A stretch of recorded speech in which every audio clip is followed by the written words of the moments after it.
Bonjour à toutes. Écoutez, je suis très heureux de vous recevoir, de vous m'invitiez à faire un shiur sur Pessah. On va essayer de parler de Pessah essentiellement. Donc je dédie le cours, on va dédier le cours Linu Nishmat, le Rav Dr Eliaou ben Gracia Echaim, et ainsi que le Rav Agaon, Rav Mesod ben Esther. On va dédier ce cours Linu Nishmatam. Alors, on va parler de Pessah. Vous savez que dans la Torah, c'est écrit qu'on a une mitzvah de Tashbitu Seor Mibatechem. Tashbitu, ça va se traduire par il faut pouvoir éliminer le Hametz, toute forme de levain qui se trouve chez soi à la maison. Maintenant, Tashbitu Seor Mibatechem explique la Gemara que c'est ce qu'on appelle le bitoul du Hametz. Et la Gemara d'expliquer que le bit ou l'annulation du Hametz se fait balev, c'est-à-dire que on doit pouvoir conceptualiser le bitoul, c'est-à-dire que de se dire, voilà, selon Rashi, selon ce qu'explique Rashi, l'annulation du Hametz se fait dans le cœur de quelle manière. Il faut considérer que le Hametz, c'est comme de la poussière. Alors évidemment qu'on va pas pouvoir transformer le Hametz en poussière, mais de considérer que le Hametz, il a la même faculté que la poussière, c'est-à-dire de se refuser ou de se nourrir avec. C'est ça qu'on appelle le bitoul. Donc considérer qu'Afra de Hara, comme la poussière de la terre, ça veut dire que je ne veux pas me nourrir avec. Je n'ai pas ce désir de consommer le Hametz comme je n'aurais pas le désir de consommer la terre, la poussière. Ça, c'est ce qu'explique Rashi. Tu souhaites expliquer que le bitoul balev, c'est-à-dire l'annulation, la capacité d'annuler le Hametz chez soi, c'est de le rendre efker, c'est-à-dire de l'abandonner financièrement, ouais, de ne pas se rattacher sur le pan financier de la propriété qu'on peut avoir du Hametz. Il y a deux façons d'annuler le Hametz. Pourquoi il y a une marloquette, il y a une discussion entre Rashi et Tosot? Parce que dans la Torah, c'est écrit lo yerae lecha Hametz, lo yerae, que ne soit pas vu, pas ne pas voir, c'est ne soit pas vu de Hametz. Et autant que loyimatse, que ne se trouve pas. La Gemara d'expliquer quelle est la différence entre ne pas voir, ne pas que ne soit pas vu ou que ne se trouve pas. Ne soit pas vu, c'est que c'est visible en fait. Il est visible sur Hametz, seulement il est caché quelque part.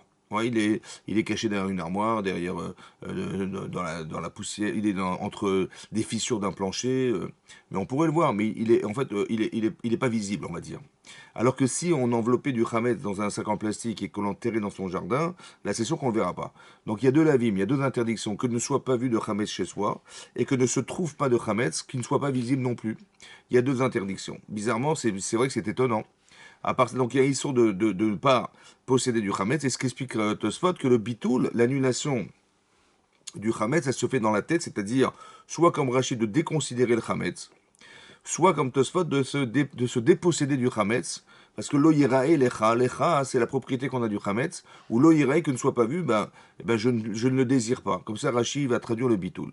Il faut savoir que Minatora, la Gemara d'expliquer que bitoul be'alma sagé, c'est-à-dire que le simple fait d'annuler dans sa tête le Hametz, ça suffit pour ne pas avoir besoin d'aller chercher, de l'annuler, c'est-à-dire de l'annuler physiquement. Minatora, ça suffirait. Bitoul malmasag. C'est vraiment la Gemara d'expliquer que, comme ça, te fait explique aussi que euh, on a l'habitude de manger du chametz toute l'année. Autant qu'on voit que la Torah, hein, elle est très très mahmira sur le chametz. Pourquoi? Parce que non seulement de posséder du chametz c'est interdit, non seulement on n'a pas le droit de le consommer, et en plus de ça on n'a pas le droit d'en profiter. Donc c'est exceptionnel. Il y a quelqu'un qui aurait, je sais pas moi, qui aurait acheté, je sais pas moi, du porc et qui l'aurait mis dans son frigidaire, il a fait aucun issur minatora. C'est de le consommer qui est interdit, oui. Mais de l'avoir possédé ou de l'avoir mis chez soi, ça n'a aucun, il n'a aucune incidence à l'achik. Alors on voit que le chametz c'est spécial. Le chametz, ce fameux pain ou ce levain qu'on a pu conserver chez soi, le simple fait de le conserver en soi, c'est grave. Déjà, c'est grave. Et donc, il y a deux lavim. Un, le fait que se trouve chez soi du chametz, ou bien qu'on puisse, puisse être vu du chametz chez soi à la maison, déjà, ça suffirait. Sur ce, on voit que Minatora, ça suffirait. Khamim d'expliquer que on n'est pas forcément capable de pouvoir faire un bitoul, c'est-à-dire annuler intellectuellement le chametz. Alors, Chachamim ont institué la bdika Hametz. C'est-à-dire qu'on va devoir vérifier où se trouve le Hametz. On est plus capable d'aller annuler le Hametz qui se trouve chez soi physiquement que d'avoir la capacité mentale à l'annuler mentalement. C'est pour ça que Chachamim ont institué la bdika Hametz la veille du soir de Pessah. Ça veut dire qu'il y a deux possibilités de se débarrasser de son Hametz. Soit de penser que j'en veux plus, soit hein, d'arriver à l'annuler physiquement. Maintenant, on annule physiquement pourquoi? Parce que l'habitude faisant, malheureusement, on pourrait annuler mentalement le Hametz, en disant voilà, tout le Hametz on pourrait garder du Hametz à la maison dans les placards, et puis bah, par réflexe, vous avez par réflexe, parce qu'il y a une semaine dans l'année on ne peut pas manger de Hametz, mais tout le reste de l'année on peut manger, on peut ouvrir un placard, voir une boîte de gâteaux, et puis ouvrir la boîte et commencer à manger, parce que on est habitué, accoutumé à manger du Hametz. Et pour éviter ça, ou bien parce que c'est très ramour, très grave, alors on a fait qu'on ne voudrait pas que se voit et que se trouve du Hametz physiquement chez soi, et donc on institue la Bédikat Hametz.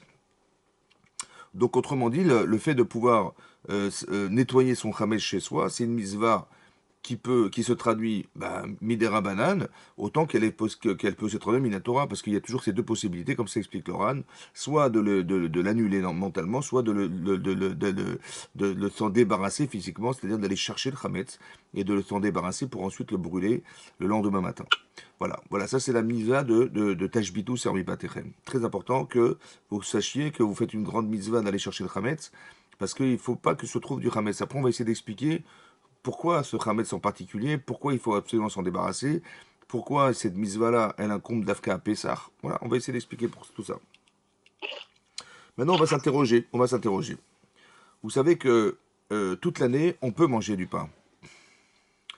Et juste une semaine dans l'année, ouais, la Torah nous interdit de consommer du pain. Alors, il faut savoir, c'est vrai, c'est étonnant. Toute l'année, on doit manger du pain, on doit pouvoir manger du pain. Et cette année-là, et cette semaine-là, la semaine de Pessah, la semaine où on est sorti d'Égypte, la semaine où on a été libéré de Mitzrayim, cette semaine-là, hein, alors il faut surtout pas manger du pain. Ça, c'est bizarre. À part ça, on sait que tous les Yamim Tovim sont accompagnés de Seudot. Tous les Yamim Tovim, toutes les fêtes, en fait, sont accompagnées de repas. Ouais. Pour que vous allez vous en souvenir tout de suite, je vais vous expliquer pourquoi. Parce qu'on dit qu'il y a Shalosh Regalim. Ouais, oui, il y a Shalosh Regalim. Maintenant, il y a trois fêtes. Il y a Pessah, il y a Shavuot et Sukkot. Mais dans toutes ces fêtes, il faut manger. C'est comme ça.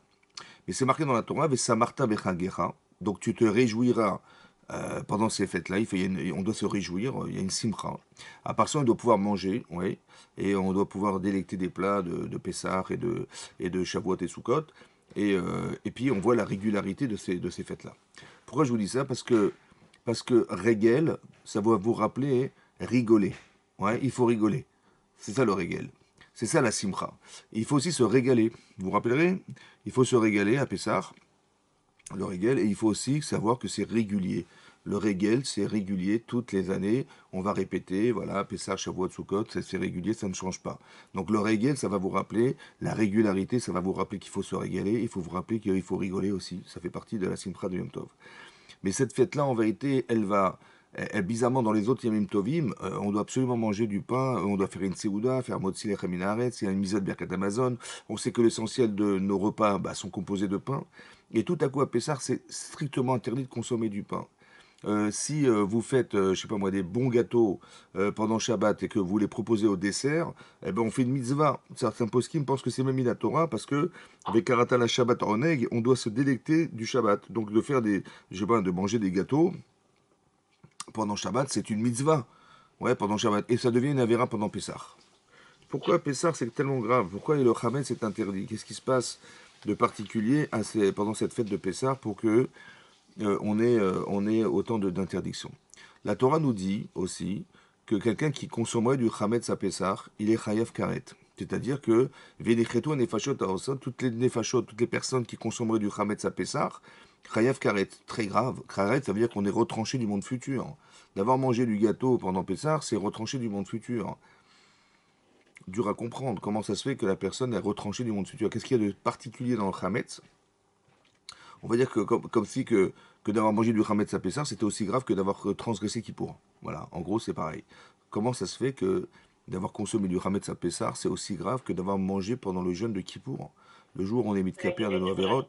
Qu'est-ce qu'il y a de particulier dans ce Hametz à Pessah pour qu'on soit Chayav Karet le jour où, Chazé Shalom, quelqu'un aurait consommé du Hametz? À part ça, il faut savoir que il y a la mitzvah de manger les matzot, elle dure qu'un soir. C'est marqué Ba'erev Tochlu Matzot. C'est marqué Shivat Yamim Tochal Matzot. Shivat Yamim. Pendant 7 jours, tu mangeras des matzot. Et c'est aussi marqué Ba'erev, le soir, Tochlu Matzot, vous mangerez des matzot. Et la Gemara, elle relève la contradiction. Comment c'est possible qu'une fois on a dit qu'il fallait manger des matzot 7 jours, et une fois on nous a dit qu'il fallait manger que le soir, le premier soir de Pessah. Alors la Gemara a d'expliquer, parce qu'en fait, quand le Beth Amikdash existait, alors la mitzvah de manger des matzot durait 7 jours. Mais maintenant qu'on n'a plus de Beth Amikdash, elle ne dure qu'un soir. Comme ça explique la Gemara au nom de Rava, que en fait, c'est une dracha de la Gemara pour expliquer que de nos jours, puisqu'on n'a pas de Beth Amikdash, qu'on espère reconstruire bientôt, eh ben cette mitzvah ne dure qu'un soir. C'est-à-dire que la mitzvah de manger des matzot, elle ne dure qu'un soir. À la différence de manger du chametz. Ouais, ça, de nous interdire de manger du chametz, ça va durer 7 jours.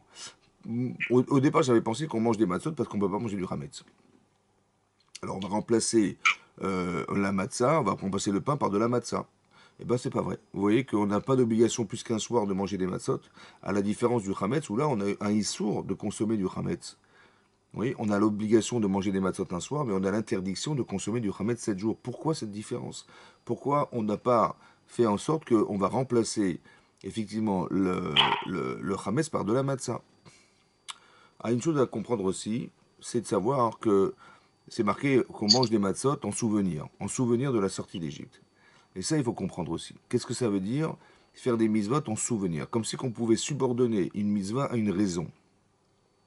On sait pertinemment que les mitzvot, elles sont en dehors du temps, et elles sont des ordres d'Hachem, au-delà de la logique humaine. Comment ça se fait que les Chachamim nous disent on va manger des matzot parce que c'est vrai que dans le pasuk c'est marqué lo itzpik batsekam leachmitz. La pâte n'avait pas eu le temps de gonfler, on est sorti de Mitzrayim, on n'a pas eu le temps de faire du pain, et donc en souvenir du fait qu'on n'ait pas eu le temps de faire du pain, on va manger des matzot. Alors c'est vrai que c'est surprenant déjà, parce que c'est pas grave, c'était pas la préoccupation du moment de manger du pain, c'était pas la préoccupation du moment. On devait sortir d'Égypte, Berchi Pazan, on est sorti en vitesse, et donc c'était pas du tout une préoccupation en soi. Eh ben non, on voit que non, il faut manger du matzot parce qu'on n'a pas eu le temps de manger du chametz. C'est une interrogation, c'est vrai que c'est étonnant. À part ça, hein, il faut savoir aussi que bizarrement on a eu le temps. Parce que l'ordre qui a été donné de sortir de Mitzrayim, il a été dit à Chatzot Alayla. En plein milieu de la nuit, au milieu de la nuit, on nous a dit qu'on allait sortir de Mitzrayim. Il y a eu Makat Bechorot. Et on est sorti finalement que le matin, donc on a eu largement le temps de faire du pain. Donc c'est quoi, qu'est-ce que veut dire le fait qu'on n'ait pas eu le temps? C'est quoi cette histoire de temps? Cette histoire de Hametz qu'on n'ait pas eu le temps de faire des matzot. À part ça, il faut savoir aussi que, comme ça explique le Raphaël de Brice, qui dit, il pose la question, il dit, plusieurs questions il pose. D'abord, il dit que si on doit subordonner l'idée que on doit manger les matzot en souvenir de la sortie d'Égypte, ce qu'on a l'habitude de faire, c'est vrai. Il dit, mais le problème, c'est qu'on a deux questions. La première, c'est, on voit bien que c'est marqué dans le Midrash Rabbah, au début de Bereshit, c'est marqué que Hachem istakel bedoraita ou baralma. Hachem, il a regardé dans la Torah et il a créé le monde.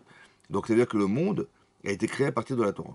Et de là, on déduit, logiquement, on déduit que effectivement, la Torah existait avant la création du monde. Ouais, 926 générations avant, la Torah existait déjà. Environ 2000 ans avant, déjà avant qu'on ait créé le monde, la Torah existait déjà. Or, il est marqué dans la Torah, le soir de Pessah, tu mangeras des matzot. Donc c'est marqué dans la Torah, tu mangeras des matzot le soir de Pessah. C'est marqué dans la Torah avant même que l'histoire du monde ait commencé à être envisagée. Puisque la Torah existait avant la création du monde, donc avant l'histoire du monde. Or, si la Torah existait avant l'histoire du monde et que dans la Torah c'est écrit qu'on doit manger des matzot, ça veut dire que la mitzvah n'est pas subordonnée au temps ni à l'histoire de la sortie d'Égypte. Donc comment ça se fait qu'on est obligé de manger des matzot à Pessah? C'est-à-dire, on doit manger des matzot à Pessah, mais qui sont liés à la sortie d'Égypte. Mais en fait, on a l'impression que ça n'a rien à voir avec l'histoire de la sortie d'Égypte, puisque la mitzvah existait même avant même que l'histoire du monde ait été envisagée. Vous comprenez? Ça, c'est ce que demande le Raphaël de Brisk. À part ça, si effectivement on mange des matzot en souvenir de la sortie d'Égypte, parce que nos pères, ils étaient aussi en Mitzrayim, voilà, ils ont vécu ce Sherbut Mitzrayim, et en souvenir de ce Sherbut Mitzrayim, et qu'on est sorti en n'ayant pas le temps de faire du pain, alors on va se souvenir, nous aujourd'hui les enfants, de ce que nos parents ont vécu en Mitzrayim. Voilà ce qui est marqué dans le texte. La question est posée, c'est que on voit bien dans Rashi ramène dans Parashat Vayera, c'est marqué là-bas, hein, que quand Abraham il a reçu les trois anges, il a reçu les trois anges qui, un, est venu annoncer que l'année prochaine, à la même période, il aurait un enfant, qu'on allait détruire Sédom et un ange était venu soigner Abraham Avinu. Et Rachid nous explique que Bamoed, à cette fête-là, les anges ont dit l'année prochaine, à cette fête-là, tu auras un bébé, un enfant. Et Rachid expliquait que c'était Pessah. Et il a dit à sa femme, prépare des ougottes qui étaient des matzot. Or, Abraham, il n'est jamais sorti de Mitzrayim. Or, Abraham, jamais ses parents ne sont sortis d'Égypte. Comment ça se fait qu'il a mangé des matzot? Rachid nous dit aussi que quand Lot il a reçu les 3 anges qui devaient détruire Sédom, oui, là-bas c'est marqué aussi, pareil, que c'était Pessah. Et Rachid dit explicitement qu'il leur a proposé des matzot. C'était Pessah. Mais jamais Lot n'a vécu la sortie d'Égypte. Et jamais les parents de Lot n'ont vécu la sortie d'Égypte. Donc, si c'était simplement en souvenir de la sortie d'Égypte, je vois pas pourquoi on aurait dû manger des matzot, puisqu'on voit bien qu'Avraham, il n'a jamais vécu la sortie d'Égypte, il a mangé des matzot. Et on voit que Lot, qui n'a jamais vécu la sortie de Mitzrayim, a aussi mangé des matzot. Donc, vous avez compris qu'au final, on n'a rien compris. Non, je rigole. En fait, on se rend compte qu'il y a beaucoup de questions qui se posent et qu'il faut juste comprendre qu'est-ce que c'est que la mitzvah de matzah et qu'on a voulu, que la Torah a voulu qu'on la lie, on l'associe avec la sortie d'Égypte. Alors qu'a priori, ça n'a pas forcément de lien. C'est-à-dire qu'on voit bien qu'il y a autre chose qui est cachée dans cette mitzvah-là, qu'il faut élucider. Ouais, en quoi le fait de faire Pessah, c'est un lien avec la sortie d'Égypte. Il y a une autre question qu'on doit se poser, c'est qu'on mange des matzot en souvenir de la chérout, c'est-à-dire de la liberté qui a été effective en Mitzrayim. C'est vrai qu'Hachem nous a sorti de Mitzrayim. Et c'est à ce moment-là, on dit c'est un zman de chérout, un zman de liberté, c'est un temps de liberté. On a été prisonnier pendant 86 ans en Mitzrayim, c'est-à-dire prisonnier dans le sens où il y a eu des travaux forcés qui ont duré 86 ans. Et finalement, si on devait calculer, on est resté finalement. Hachem a dit à Abraham qu'on resterait 400 ans en Égypte. Oui, on va rester 400 ans en exil, mais c'est marqué dans la paracha de Béchalach que ça a duré 430. Et on dit que les 400 ans qui ont été mentionnés dans la paracha de Lech Lecha, c'est à partir de la naissance de Yitzhak Avinu. Mais 430 ans. 430 ans, finalement, le vrai shi'aboud, c'est-à-dire le fait d'avoir été assujetti, esclave aux travaux forcés, ça a duré 86 ans. Maintenant ces années-là, et on a été libéré de ça. Mais en 86 ans, ça veut dire que des générations de gens qui ont vécu, sont nés et morts esclaves, pendant quelques générations. Je ne sais pas, vous vous rendez compte que les gens qui sont sortis d'Égypte, leurs parents sont nés et sont morts esclaves. Et leurs grands-parents sont nés et sont morts esclaves en Mitzrayim. Donc il y a une souffrance. Cette souffrance, elle a entériné forcément une simcha extraordinaire de liberté, de savoir qu'on a été prisonnier et qu'aujourd'hui on a été libéré de ce shi'aboud Mitzrayim. C'est pour ça que dans la Gedat Pessah, on dit que Matrilim Bignai, on rapporte dans la Gedat Pessah on rappelle qu'on a été esclave en Égypte pour finalement faire de Hallel et louer Hachem d'être sorti de là. Donc on voit effectivement que c'est un zman de chérout, c'est un moment de liberté. Et il faut fêter la liberté, c'est ce qu'on fête à Pessah. Mais pourquoi ça doit se fêter dans les matzot? Pourquoi la liberté doit se fêter dans le fait de ne pas consommer du chametz? Quel lien y a-t-il logique entre le fait qu'on ne puisse pas manger du chametz et qu'on doit rester malgré tout libre avec cette forme de liberté qui doit s'exprimer dans le fait de ne pas manger de chametz et de pouvoir consommer des matzot? Voilà, en gros c'est ça. Donc il y a une mitzvah de se débarrasser du chametz, c'est une grande mitzvah. Et à part ça, il faut aussi comprendre qu'on doit retirer de chez soi, tout ce qui est lié au chametz, et on doit aussi comprendre qu'on doit aussi manger des matzot. Ok. Alors on va démarrer. On va démarrer comme ça en expliquant. Vous savez, il y a une Gemara dans Brachot Daf Yud Zayin. La Gemara dit là-bas que Rabbi Alexandrie, il a dit la chose suivante. Il a dit à Akadosh Baruch Hu, Retzonenu, notre volonté, la sot retzonecha, c'est de faire ta volonté. La volonté, c'est pas le désir. La volonté, c'est objectif. Le désir, c'est subjectif. C'est-à-dire que ça va passer par le corps. Mais la volonté, ça vient de la neshama. Notre volonté, c'est de faire ta volonté. Seulement, qu'est-ce qu'on peut faire? Oui, à cause de pâte Sheba Issa, à cause de la pâte qui se trouve dans le pétrin. Alors, on ne fait pas ta volonté, Hachem. Et Rachid expliquait, c'est qui la pâte Sheba Issa? C'est le Yetzara. En fait, c'est le Yetzara qui nous empêche de faire des mitzvot. Mais les Chachamim ont comparé leur Yetzara à du Chametz. Pourquoi le Yetzara, il est comparé à du Chametz? Alors, le Raphaël Friedlander, qui était le mashgiach de Ponyovitch, il a expliqué comme ça. Quand on fabrique du pain, qu'est-ce qu'on fait? Ben, on prend de la farine, on met de l'eau, on met du sel, de l'huile, on met du sucre, on met de la levure, et on va pétrir. Et on pétrit, on pétrit, on pétrit. Maintenant, il va y avoir deux phénomènes. Le premier phénomène, c'est que vous allez pétrir de la pâte, et puis vous allez la mettre dans une bassine. Et puis bizarrement, vous allez voir que cette pâte va gonfler. Il n'y a personne dans la bassine qui a une pompe à vélo et qui gonfle la pâte. J'ai vu personne le faire. Et donc on voit qu'elle gonfle toute seule. Alors explique Laura Friedlander qu'en fait le fait qu'elle gonfle toute seule, Chasvé Shalom, c'est pour dire que le monde il tourne tout seul. Vous avez vu, ça marche tout seul. Le soleil, il éclaire la terre tout seul. La terre, elle tourne toute seule. Il pleut, tout seul. Les nuages, ils montent dans le ciel tout seul. Et les fruits poussent tout seuls, les arbres poussent tout fonctionne tout seul. Voilà. On a l'impression qu'il n'y a pas d'Ashgacha derrière, il n'y a personne derrière. Il explique Laura Friedlander que le fait qu'on ait comparé de la pâte, c'est pour expliquer que le Yetzer Hara, il voudrait nous faire croire, Chazvé Shalom, qu'il n'y a personne derrière la création du monde. Vous avez compris? C'est ça la kfira, c'est que ça gonfle tout seul, ça marche tout seul. Vous voyez, ça marche tout seul. Ça, c'est la première chose. La deuxième chose, c'est la suivante. Imaginez-vous, vous êtes avec votre fille et vous lui proposez, vous l'invitez à faire du pain. Bon, on va faire des chalots de Shabbat. Ok, alors qu'est-ce qu'on fait? Alors voilà, tu vas aller chercher 1 kilo de farine. Voilà, ma chérie, tu prends un petit kilo de farine. On va mettre de l'eau, on va mettre de la farine, du sel, du sucre, de l'huile. Et puis on va prendre de la levure et on va mélanger tout ça. Ok? Et on va pétrir ensemble. Voilà, je pétris devant toi, je pétris devant toi. Voilà, on a fait une boule de pâte. Juste rappelle-moi ce qu'on a mis dedans. Maman, on a mis 1 kilo de farine, on a mis de l'eau, on a mis de l'huile, on a mis un peu d'huile, un peu de sel, un peu de sucre, un cube de levure. Et puis voilà, en gros, combien tu crois que ça pèse? Ça pèse environ 1 kg 200. Bon, tu vois la boule, le volume de ta boule de pâte là, tu vois, ouais. Maintenant, tu vois la boule là-bas qui est dans la bassine? Je dis oui, je le vois, oui. Tu vois, cette pâte, elle déborde de la bassine. Elle est grosse, la bassine. Elle dit, oui, maman, elle est grosse, la bassine. Elle déborde de la bassine. Oui, maman, elle déborde de la bassine. Bon, si la pâte qu'on a faite maintenant, là, tu vois, on a mis 1 kilo, 1 kg 2 d'ingrédients. Donc, tu vois, la taille qu'elle a, tu vois, la taille. Imagine-toi combien elle pèse, à ton avis, celle qui est dans la bassine. Il dit, maman, c'est simple, c'est que si celle-ci, elle pèse 1 kg 2, celle qui a un volume aussi volumineux et aussi débordant de la bassine, elle doit faire au moins 10 kilos. Bah oui, elle fait au moins 10 fois celle qu'on a faite maintenant. Je lui dis, tu sais combien elle pèse? Je dis non. Elle pèse 1 kg 2. Non, c'est pas possible. Celle-ci, elle fait 1 kg 2, ça peut pas faire 1 kg 2.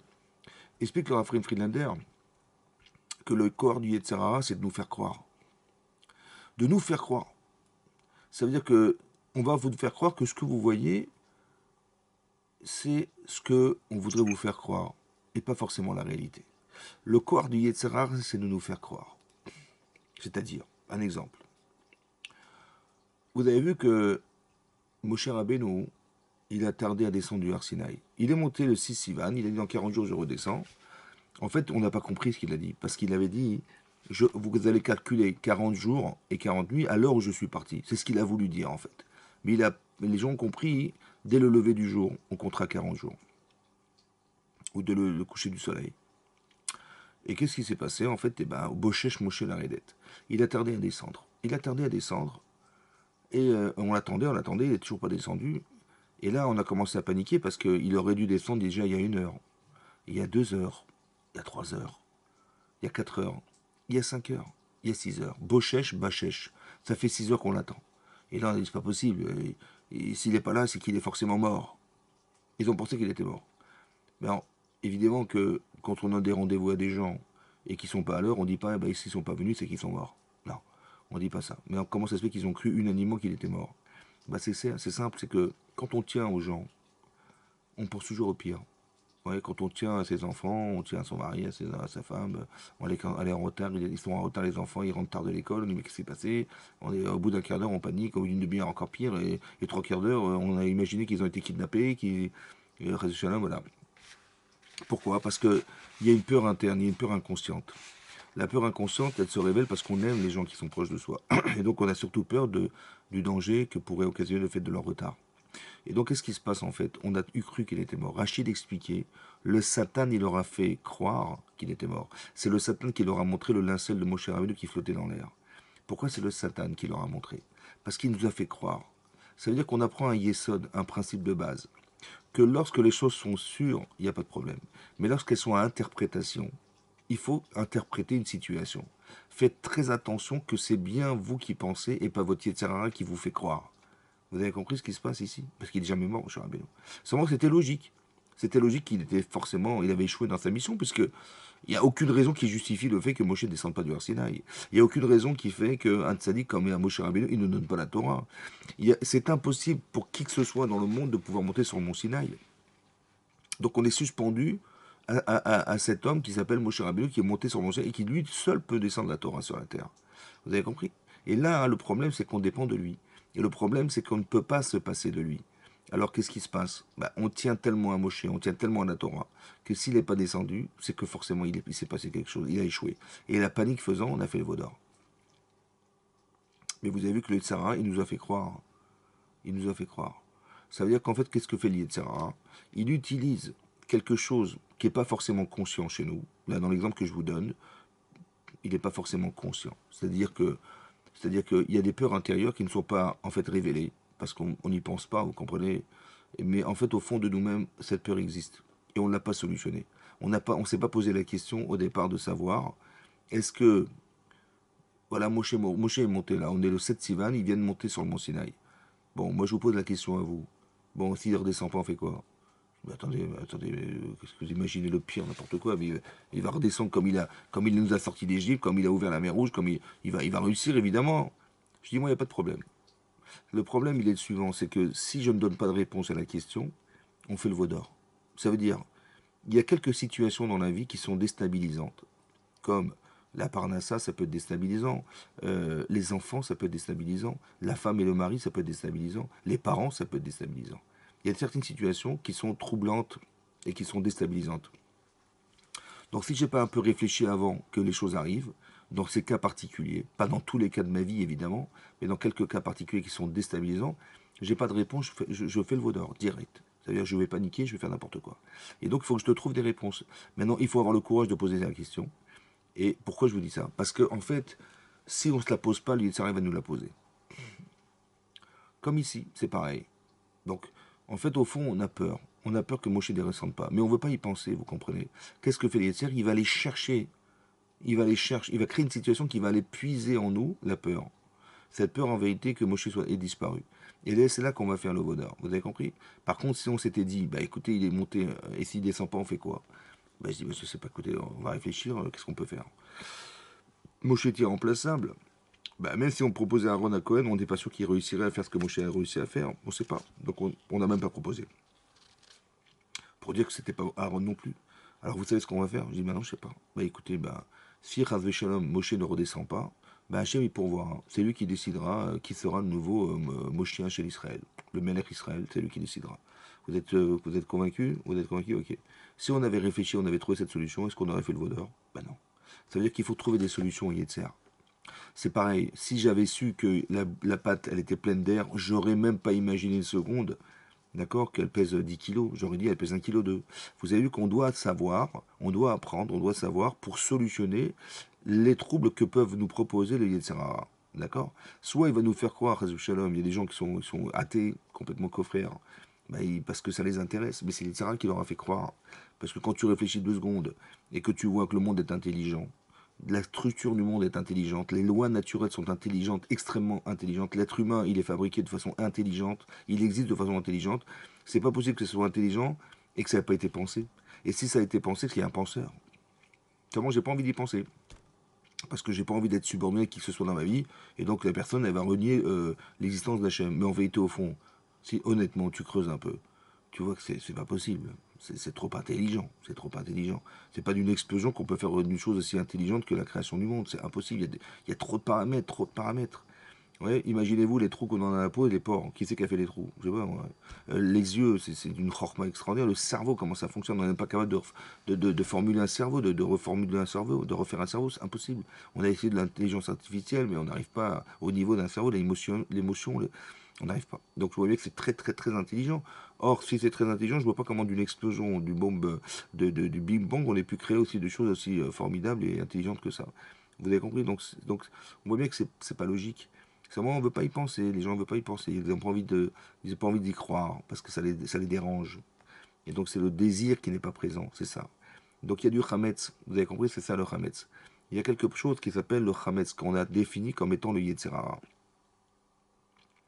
La Torah nous dit, oui, que Ushmartem et Tamatzot. Vous savez, il y a une mitzvah de faire des matzot, mais Ushmartem, vous les garderez. Et la Gemara d'expliquer, c'est pas qu'on va mettre les matzot dans un placard à Pessar, de garder les matzot, c'est pas ça. C'est de garder, de fait que on va pétrir la pâte, mais il faut surtout garder la pâte malaxée en permanence sans l'en laisser gonfler. Combien de temps on ne doit pas laisser la pâte gonfler?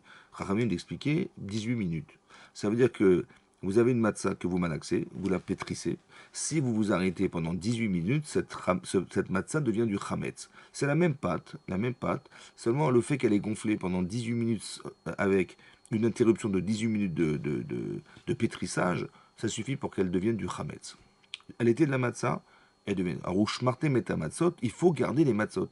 Il faut surtout pas qu'elle gonfle et qu'elle puisse devenir du chametz à Pessar. Ça, c'est chazak. C'est très très grave. Ok. La Gemara d'expliquer qu'il y a marqué Ushmate meta matzot, vous garderez les matzot, altikre matzot, ne lis pas matzot, mais lis mitzvot. C'est vrai que c'est les mêmes lettres. Même tzadik, vav, tav, c'est les mêmes lettres. Matzot et mitzvot, c'est les mêmes lettres. Qu'est-ce qu'on apprend de là? On apprend, dit la Gemara dans Psachim Dafé, on apprend là-bas que mitzvah abaliatra, si il t'arrive l'occasion de faire une mitzvah, altar mitzena, ne la laisse pas devenir du chametz. Ça veut dire ne tarde pas à la faire. De là, on a pris un principe qui s'appelle zrizin. Il faut être zélé dans les mitzvot. C'est-à-dire, il faut s'empresser de faire la mitzvah et ne pas tarder à la faire. Maintenant, le Rav Hutner, le Pachaditzrak, il pose une question. Il dit comme ça. Zrizin, c'est-à-dire qu'on a une mitzvah d'être zélé. Mais est-ce que d'être zélé, c'est un plus? C'est-à-dire, par exemple, vous avez l'occasion de faire une Brit Mila. La Brit Mila, vous avez l'occasion de la faire après la Tfila du matin. Ou bien vous allez la faire après l'après-midi, je sais pas, après le repas de midi. Tout le monde sera présent, on va faire une grande séouda, et donc on va attendre que les gens viennent, et dans l'après-midi, on va faire la mina, et après on va s'asseoir à table, et on va présenter le repas de l'après-midi. Qu'est-ce qu'il vaut mieux faire? Il vaut mieux la faire après la tfila, ou il vaut mieux la faire l'après-midi? Alors on dit, mitzvah baliatra tarmitzena. La mitzvah, elle se propose à toi, il ne faut pas la rendre chametz, c'est-à-dire ne tarde pas à la faire. Maintenant, est-ce que de ne pas tarder à la faire, c'est un plus? C'est-à-dire, la mitzvah du matin, c'est la même que l'après-midi. Vous prenez les photos de la Brit Mila du matin, vous avez les mêmes éléments que ceux de l'après-midi. La mitzvah est la même, c'est la même chose. Voilà, on va faire la Brit Mila, la circoncision d'un enfant, c'est la même chose. La mitzvah est pareille. Seulement la différence, c'est qu'il y a un plus, un petit bonus. Lequel? Le bonus, c'est d'avoir fait tout de suite la mitzvah et de ne pas avoir tardé à la faire. Donc la zrizout, c'est d'avoir un bonus supplémentaire à la mitzvah, puisque la mitzvah est la même, d'avoir rajouté quelque chose. Ou bien non, que la mitzvah qu'on a faite, qu'on aurait pu faire le matin, n'est pas la mitzvah de l'après-midi. Alors le Rav Hutner, il dit que le fait d'avoir tardé, ça déforme la mitzvah. C'est marqué mitzvah, matzah, mitzvah, abaliatra, qui viendrait al tachmitzena. Il ne faut pas la laisser devenir du chametz. Ça veut dire que le fait de tarder à faire la mitzvah, ça la transforme la mitzvah en chametz, quelque chose d'inconsommable. Comment c'est possible? Pourquoi le fait d'avoir tardé à faire, ça déforme la mitzvah? Pourquoi ça la déforme? Pourquoi ça la rend chametz? Comment ça peut rendre chametz une mitzvah? Mais c'est la même. Le Moël c'est le même, l'enfant c'est le même, le papa c'est le même, le sandak c'est le même, les invités sont là, tout est pareil. Il n'y a rien qui a changé. Pourquoi cette mitzvah, parce qu'on a tardé à la faire, elle devient chametz? Bizarre. Elle devient chametz, ça veut dire que ça a transformé la mitzvah. Pourquoi ça transforme les mitzvot? Et de là, le Maharal de Prague d'expliquer qu'il ne faut surtout pas que les mitzvot soient tliot basman, c'est-à-dire qu'elles soient suspendues au temps. Allez comprendre ce qu'il a dit. Mais toutes les mitzvot sont suspendues au temps. Le matin, il y a une mitzvah de Kriyat Shema, c'est un certain jour, un certain heure de la matinée. Après, il y a la semaine du Kriyat Shema, il y a la semaine de la Tfila. Après, il y a le semaine de Mincha. Après, il y a le semaine de Harvit. Évidemment que les mitzvot sont tliot basman, elles sont suspendues au temps. Évidemment. Oui, Shabbat c'est suspendu au temps, les fêtes sont suspendues au temps. Tout. Évidemment, on a un calendrier, il y a des horaires, évidemment, tout est. Qu'est-ce qu'il a voulu dire le Maharal de Prague en disant qu'il ne faut surtout pas que les mitzvot soient tluot bazman, elles sont suspendues au temps. Mais pourquoi elles sont toutes suspendues au temps? C'est quoi ces histoires de Zman? Oui, c'est vrai que c'est marqué dans la Torah, c'est marqué que loispik batseka mermitz, on n'a pas eu le temps de faire du pain. C'est quoi cette notion du temps là? Et c'est marqué Yatsu Bechipazon, on est sorti en vitesse. Alors on va traduire le Pshat Pachoul, ils ont couru quoi. Voilà, ils sont pressés. Pourquoi ce temps? C'est quoi le temps? Le temps du Hametz, le temps de la Matzah. Il ne faut pas laisser le temps.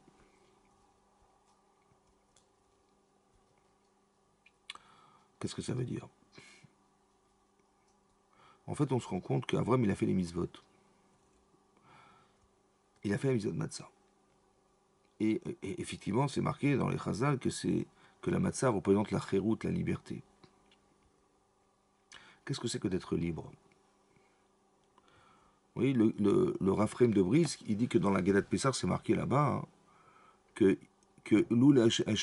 si Hachem ne nous avait pas fait sortir de Mitzrayim, on serait aujourd'hui encore esclave en Mitzrayim. Voilà ce qui est marqué dans la Gadat Pessar qu'on répète tous les ans. Que si Hachem ne nous avait pas fait sortir d'Égypte, alors on serait malgré tout resté esclave en Égypte. Voilà ce qui est marqué dans la Gada. Et le Rav, il demande, il dit, mais c'est gratuit de dire une chose pareille. Parce que peut-être que les Américains nous auraient sorti d'Égypte 1000 ans plus tard. Comment tu peux affirmer dans la Gada de Pessar et d'écrire que si Hachem ne nous avait pas fait sortir, on serait encore aujourd'hui resté esclave en Égypte? On n'en sait rien du tout. Peut-être oui, peut-être non, c'est pas pourquoi.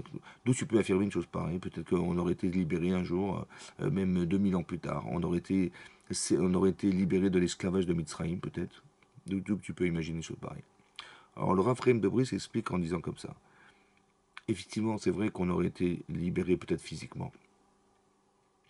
Mais mentalement, moralement, on serait resté des esclaves. C'est-à-dire, comme c'est marqué, vous savez, on est arrivé au même tête char et Touma, on est arrivé au 49e degré d'impureté. Mais passé le degré numéro 50, alors là, il n'y a plus de ressort. On est incapable de pouvoir s'en sortir. Ça veut dire que même si on nous avait sorti physiquement de Mitzrayim, après le 50e degré de Touma, alors on n'aurait jamais été capable de pouvoir se libérer, c'est-à-dire de se dire, mais non, quand on vous dit, mais alors, tu t'en sors ou pas? Je dis, ben non, on serait resté des esclaves dans nos têtes, en fait, effectivement, dans nos têtes. C'est-à-dire qu'il y a un seuil qu'on aurait franchi psychologiquement, qui aurait fait de nous des esclaves à jamais, mais pas physiquement. On aurait brisé nos chaînes, on nous aurait libérés physiquement. Mais on dit alors vas-y cours, vas-y, fais quelque chose. Mais je peux plus rien, je peux plus rien faire. J'ai plus de ressort, je prends plus d'initiative, je suis dans un désespoir total. C'est ça qu'on aurait imaginé. C'est ça qu'explique le Raphaël de Brisque. Et moi, ça m'a fait comprendre quelque chose. Parce que c'est marqué même tête Shari Touma. Vous avez vu, c'est marqué les 49 portes de la Touma. Et j'ai juste pas compris c'est quoi la Touma. C'est quoi la Touma? L'eau, je sais ce que c'est, le feu, je sais ce que c'est, l'air, je sais ce que c'est, mais la Touma, je sais pas ce que c'est. C'est quoi de la Touma? Quelqu'un qui est mort, on sait qu'il est tamé. Il y a une Touma, ok. Mais qu'est-ce que ça veut dire d'être tamé quand on est encore vivant? Je veux dire, quelqu'un, il est tamé. Il y a des degrés de Touma, j'ai pas compris. En fait, l'idée, c'est la suivante. Vous avez vu que quelqu'un qui décède, il devient tamé. Quelqu'un qui dort, il devient tamé.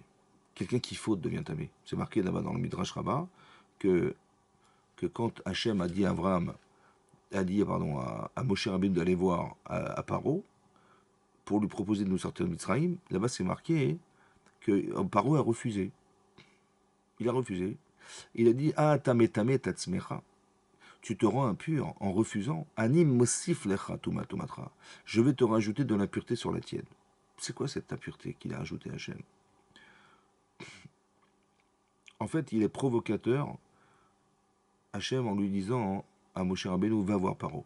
Bon, il sait pertinemment qu'il va refuser, hein, parce que il a trop de pouvoir, il a trop d'intérêt, comment on peut dire, il n'a aucune raison de libérer des esclaves, il n'a pas envie de perdre autant d'argent, parce que s'il libère les esclaves hébreux, il va falloir les remplacer par des ouvriers qu'il va devoir payer, ça il n'a pas envie, ça va faire des trous dans les caisses de l'État, ça c'est hors de question, et donc c'est pour ça qu'il va s'entêter. Mais l'entêtement, c'est de rajouter de l'impureté sur de l'impureté. Qu'est-ce que c'est que l'impureté?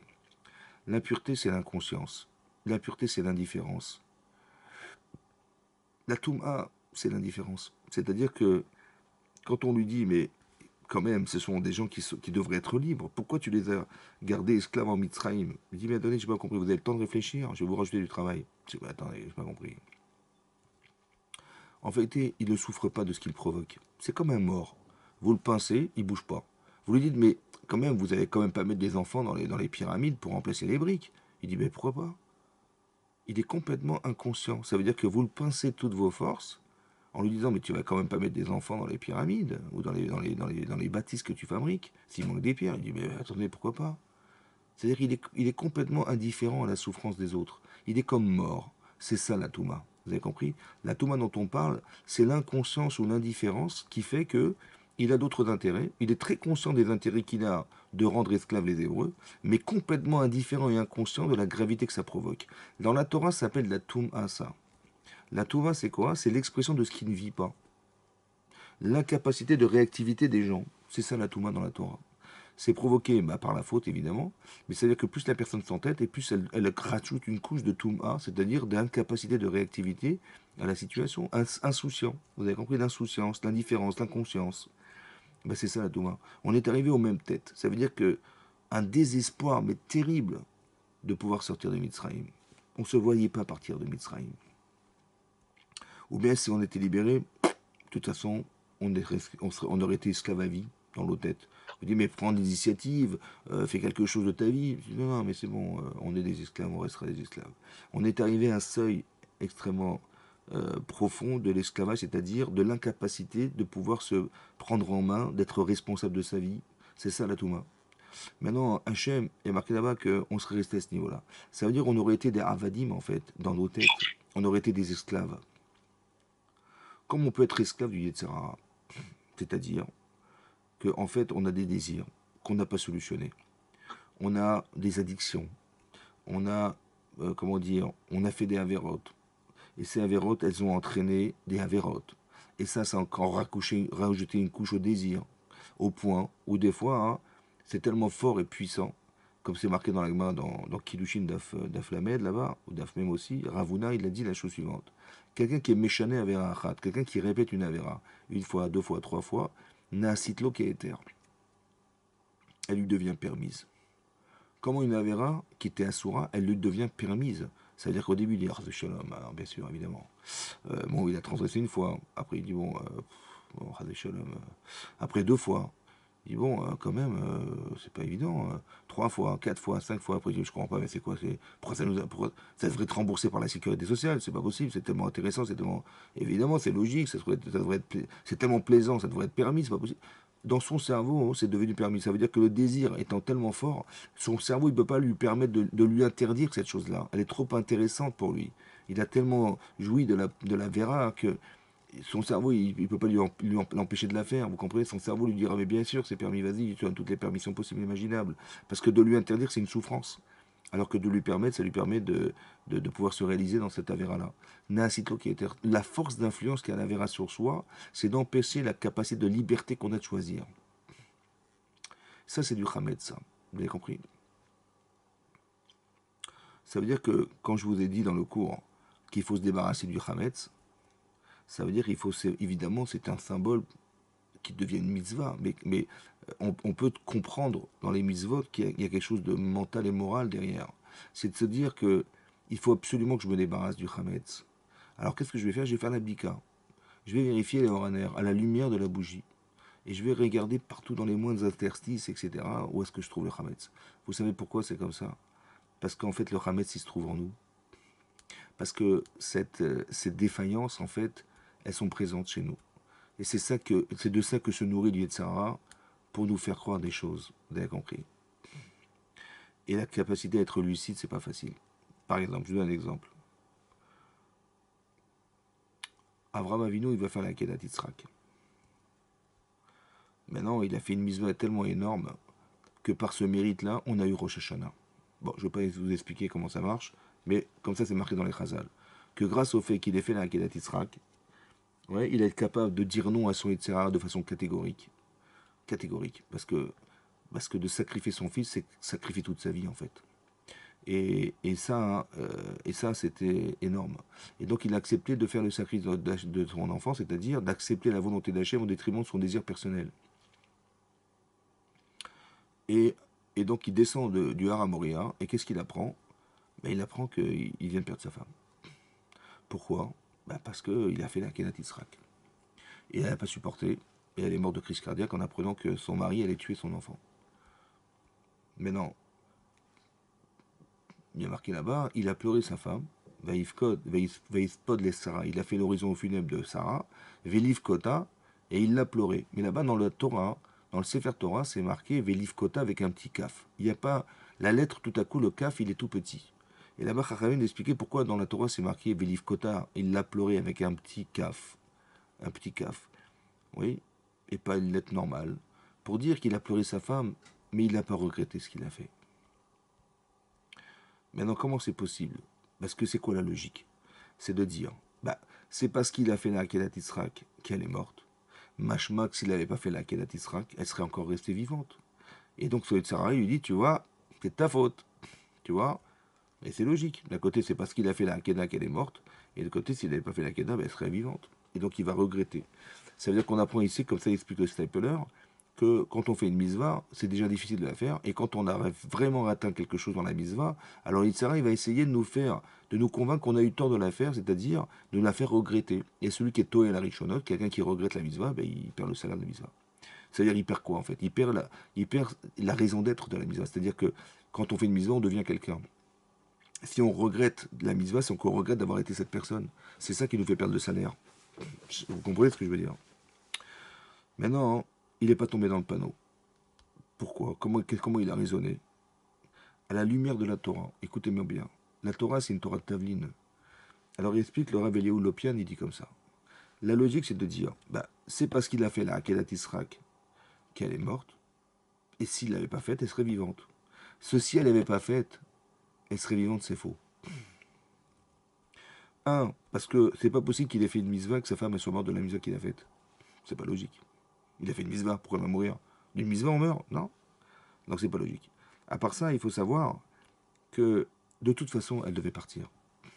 Seulement, qu'est-ce que fait l'Yetzirah? Il utilise la raison de la Hakeda pour justifier sa mort.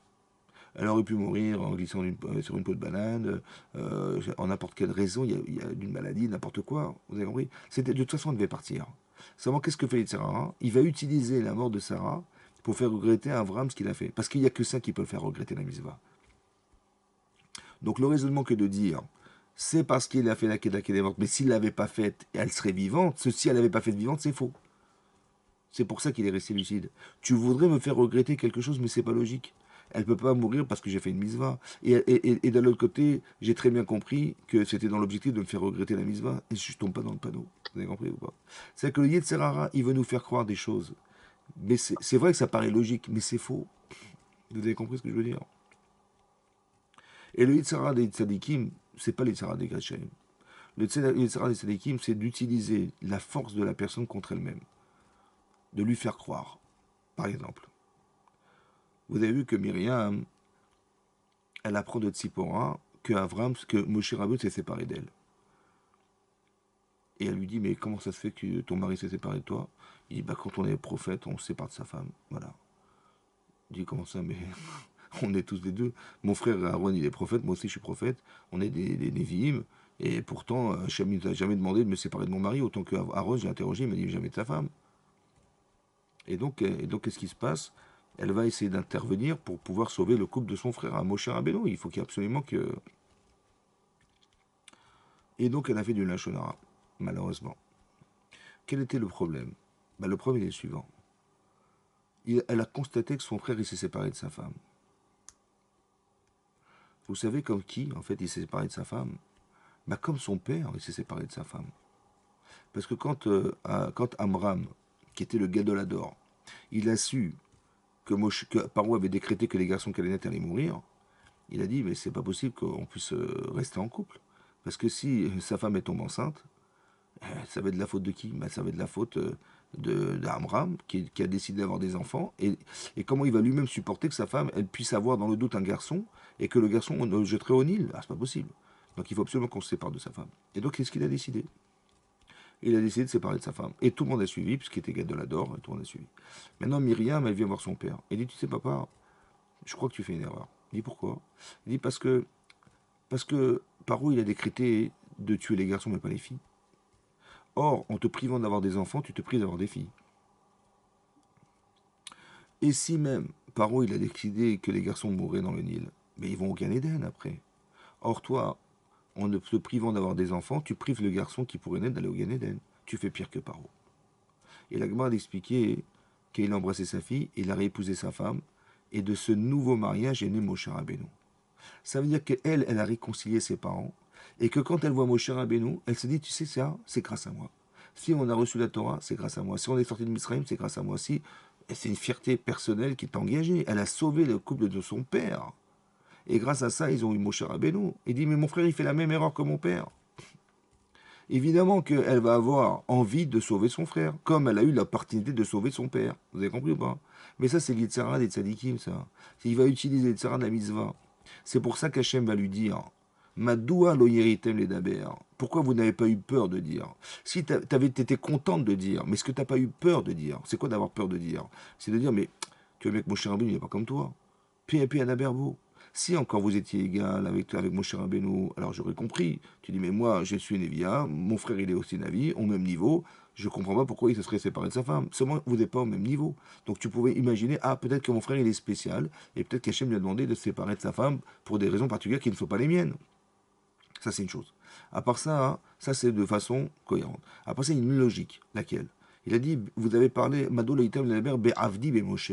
Avdi Moshe, mon serviteur Moshe Rabbeinu. Ben, mon serviteur, c'est Moshe, Moshe, mon serviteur. Pourquoi il a dit mon serviteur Moshe? Pour dire comme ça. Si tu pensais que Bémet, ton frère, il avait eu tort de se séparer de sa femme, donc il a eu tort, donc normalement, Hachem n'aurait jamais dû continuer à parler avec Moshe Rabbeinu, parce qu'il est en tort. Il est en Avera, on va dire. Or, tu vois que je continue à parler avec lui.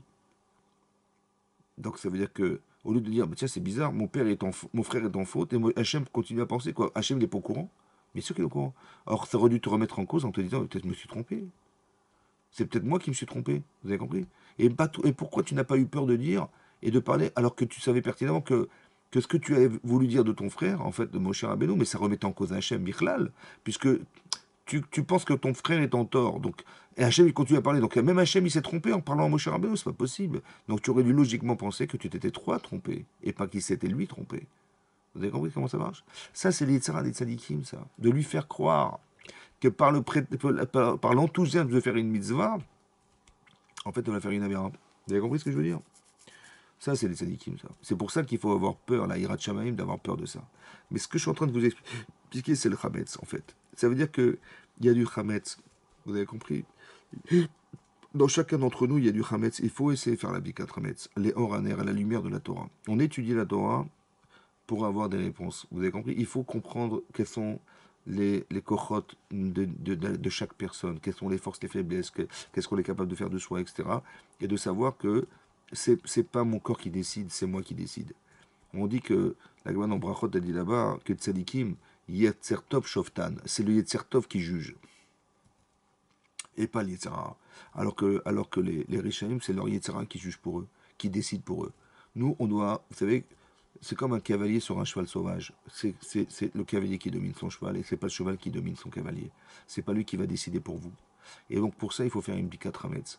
Il faut exactement savoir où se trouve exactement le hametz, où se trouve les yitzhara de la personne. C'est pour ça qu'il y a une bdika qui se fait à l'extérieur de soi, et il y a une bdika qui se fait à l'intérieur de soi. La bdika intérieure, c'est l'essentiel de sa vie. D'accord? Et c'est pour ça qu'à Pessah, on ne peut pas manger du hametz. Parce que si je suis suspendu à mon yitzhara, je ne suis pas libre. La chéroute dont on parle dans la Torah, c'est cette fameuse chéroute-là. Vous avez compris? Il ne faut pas qu'on laisse le temps au yitzhara de nous faire croire des choses. Il faut être capable de pouvoir être lucide, de se dire, mais non, là, je tombe pas dans le panneau. Comme Abraham, il va dire, mais non, c'est vrai que ça paraît logique, mais c'est faux. Et pas faire comme nous, on a voulu faire, que, bah voilà, on n'a pas solutionné le problème de la mort de Moshe Rabbeinu, soi-disant. En fait, on s'est rendu compte, mais tant que tu n'en sais rien, tu n'en sais rien. Pourquoi tu inventes des choses? Ben oui, c'est logique. Il n'est pas descendu, j'ai compris, c'est logique. Mais tu es sûr? Non. Alors, tant que tu n'es pas sûr, tu ne fais rien.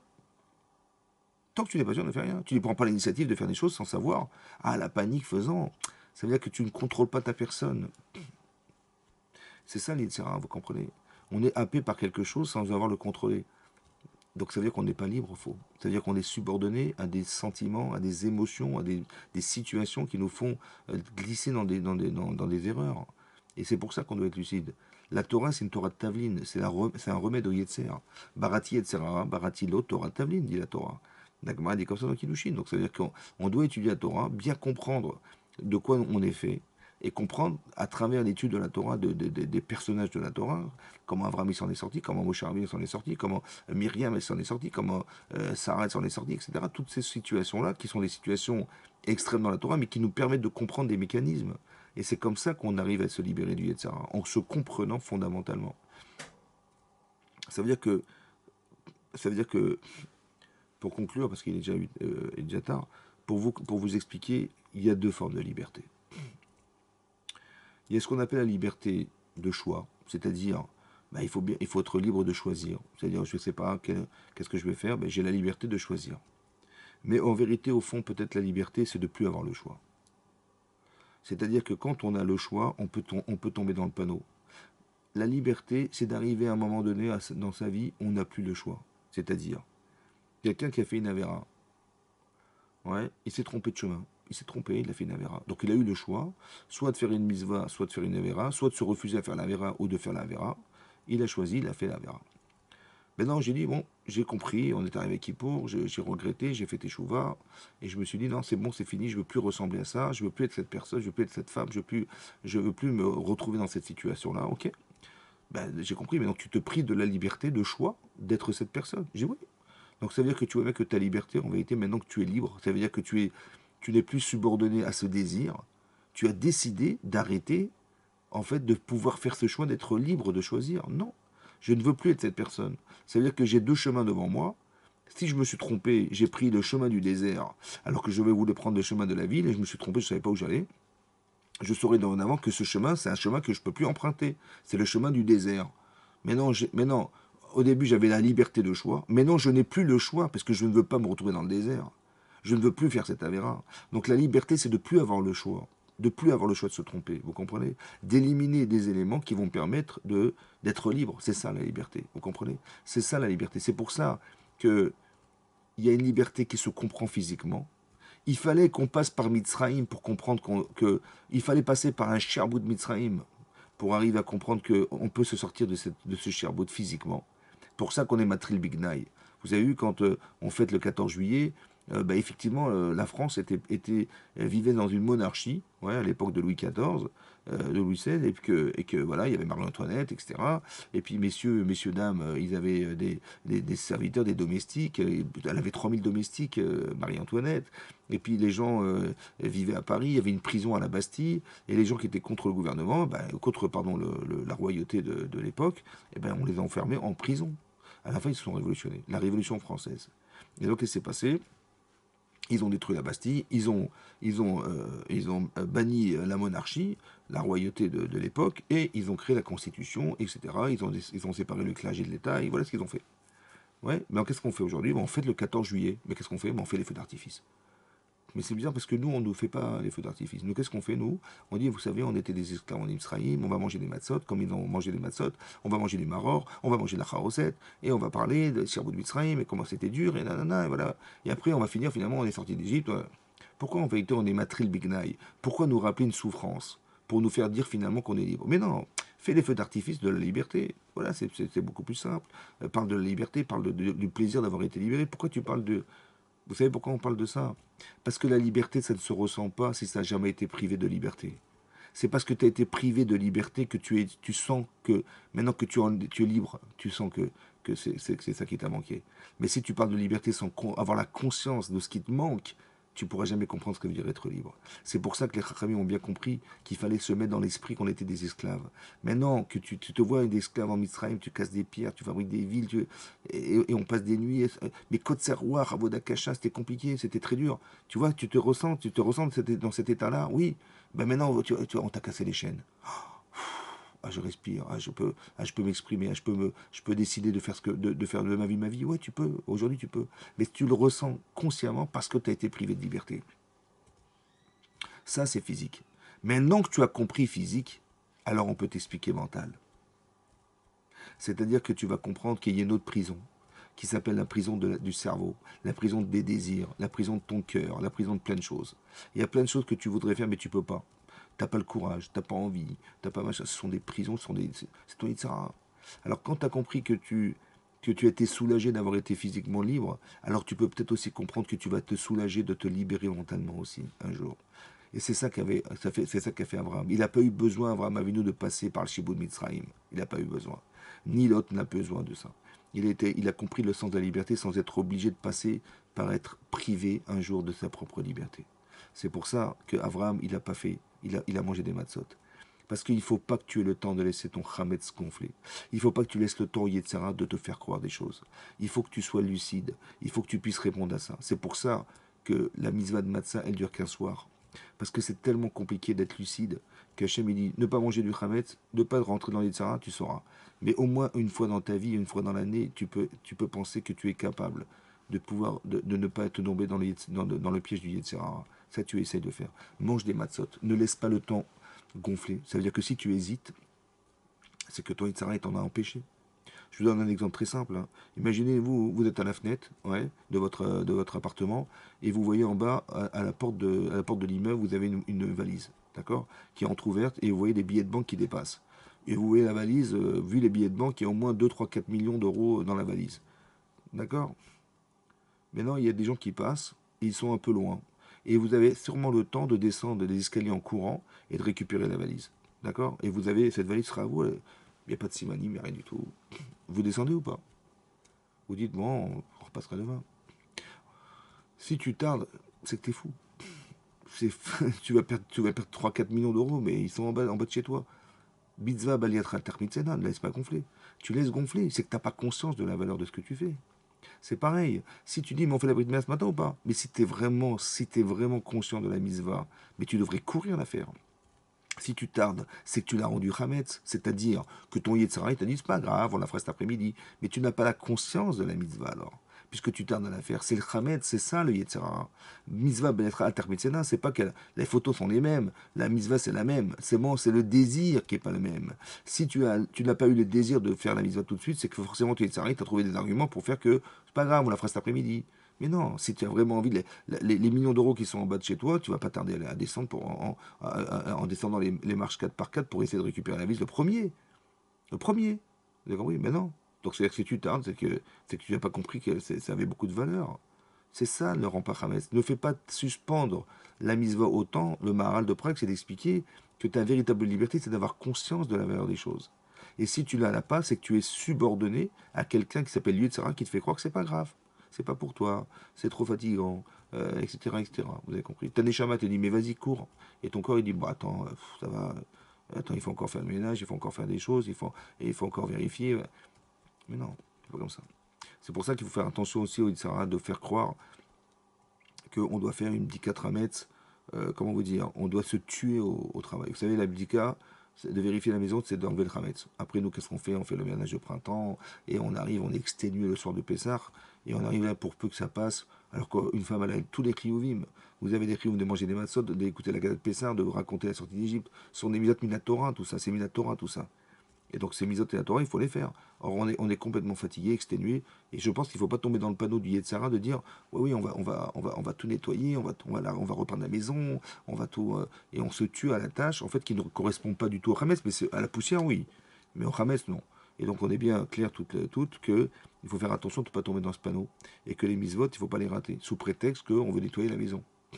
Donc il faut être essentiel. Vous pouvez prendre des femmes de ménage qui vont vous nettoyer la maison, vous vérifiez que tout est propre, et puis après vous remettez les choses en place. Mais il faut pas vous tuer à la tâche en pensant que vous allez faire des choses qui vont vous empêcher de faire des misotes le soir de Pessah. Parce que ces misotes, elles vous incombent autant que les hommes. Voilà, donc faut être lucide. Voilà, c'est le travail qu'on doit se faire à Pessah, B'ezrat Hashem, pour atteindre un niveau de liberté qui nous permettra d'être lucide toute l'année. B'ezrat Hashem. Chazak ou Baruch. Ezrat Hashem, merci beaucoup, hein, c'était